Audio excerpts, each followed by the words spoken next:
WalkScore analyzes the walkability of a location based on the proximity of stores and other amenities, as well as how pedestrian-friendly its road layout is.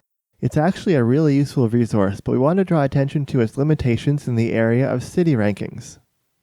According to WalkScore, Vancouver is by far the most walkable city in Canada with a score of 80, putting it in the category of very walkable.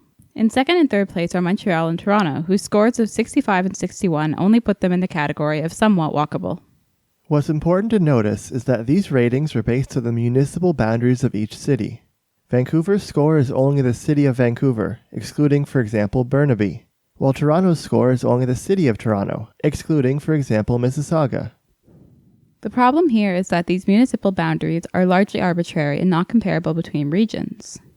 The city of Vancouver last expanded its boundaries in 1929, so today it includes only 26% of Greater Vancouver residents. Toronto and Montreal, on the other hand, expanded their boundaries in the 90s and 2000s, so around 44% of the residents of Greater Montreal and Greater Toronto live in the core municipality. This disadvantages their WalkScore because their boundaries go further into the suburbs. Other cities in Canada are even more disadvantaged by their boundaries.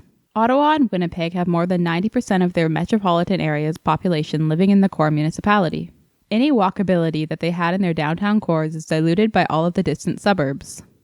If Vancouver had expanded its borders as much as Toronto and Montreal, it might include all of the surrounding cities of Burnaby and Richmond. With boundaries comparable to Ottawa or Winnipeg, Vancouver would include even more distant suburbs like Surrey and Langley. Another inconsistency is Halifax. Its municipal borders extend really far, past even suburbs into rural communities, but WalkScore cuts things off at the urban core. This advantages its rating, although it reduces Halifax's population enough to not get included in countrywide rankings. A more useful WalkScore comparison for metropolitan areas would probably ignore municipal boundaries. It could include, for example, all populated land in the metropolitan area, or only areas with a certain proximity to the downtown core, or only the downtown core itself.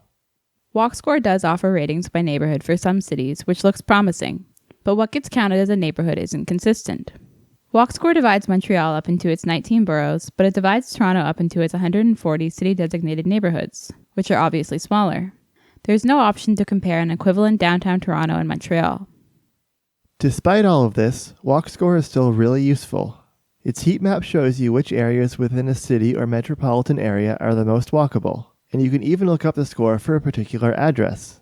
What's lacking right now is just the useful comparison between regions. As it stands, there just aren't that many contexts where you care about how the city of Ottawa, which includes most of its suburbs, compares to the city of Vancouver, which doesn't, unless maybe you're talking about policies like property taxes or zoning.